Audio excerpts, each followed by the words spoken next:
Hey guys, welcome back to my channel. And today's video is when they stalk you for your safety. Please don't forget to subscribe, like, and share. And let's get going. You first noticed it on a Tuesday.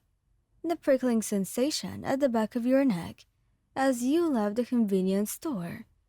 The feeling of ice burning into your shoulder blades. You'd spun around quickly, scanning the darkening streets, but saw nothing except the usual flow of pedestrians heading home after work. Just paranoia, you told yourself. You're being ridiculous. But it kept on happening. Thursday evening, walking home from your friend's apartment. Saturday afternoon, browsing at the bookstore. Monday morning, grabbing coffee before class.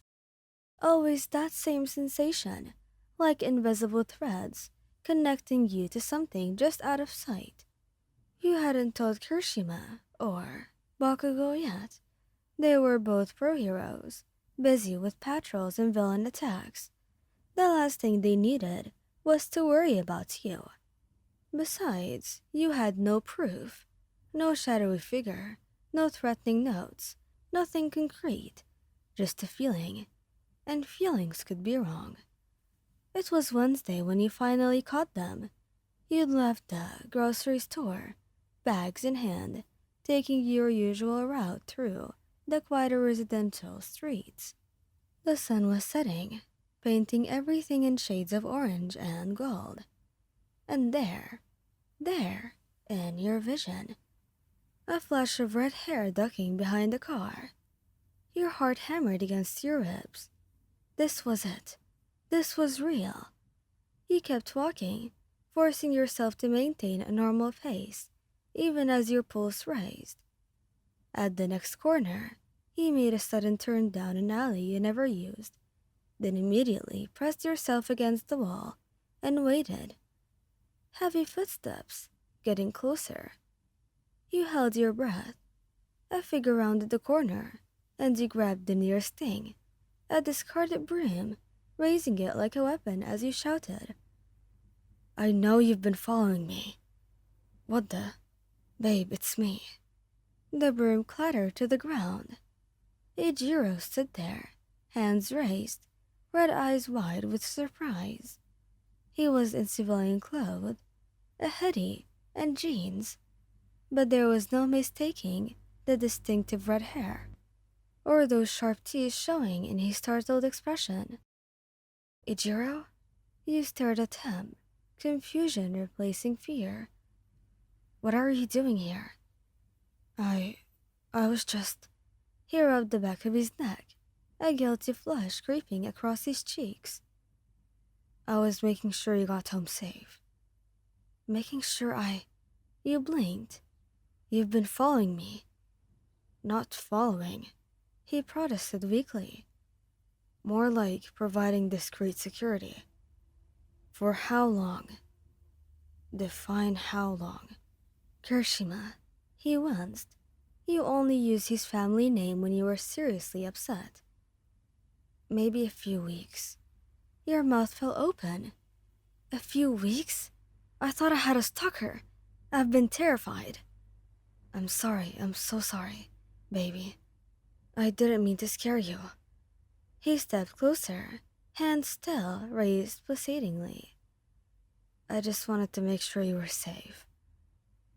The city's dangerous, and with us being pro-heroes, you could be a target. And where's Katsuki?" Ijiro's mouth snapped shut. His eyes darted away. "Ijiro, where is Katsuki right now?" "He might be watching your usual coffee shop." You found him exactly where Ijiro said he'd be. Bakugo was perched on a rooftop, across from your favorite cafe, binoculars in hand, looking every bit like some kind of deranged surveillance operative. He was so focused on the shop's entrance that he didn't notice you and Ijiro approaching until you were right behind him. "Having fun?" He nearly jumped out of his skin, explosions crackling at his palms before he registered who you were. Don't sneak up on me like that. Don't sneak up on... You gaped at him. You're literally spying on my coffee shop. I'm not spying, he growled, face flushing as he shoved the binoculars behind his back, like that would make this better. I'm keeping watch. You're stalking me. It's not stalking if we're dating. It's definitely still stalking. You threw your hands up. Both of you. How long has this been going on? Katsuki's jaw tightened. He exchanged a look with Ijiro that told you everything you needed to know. Since that guy at the Hero Gala, Ijiro admitted quietly. The Hero Gala. That had been over a month ago. Some minor hero from a different agency had spent half the night trying to chat you up, oblivious to, or ignoring your explanations that you were already in a relationship.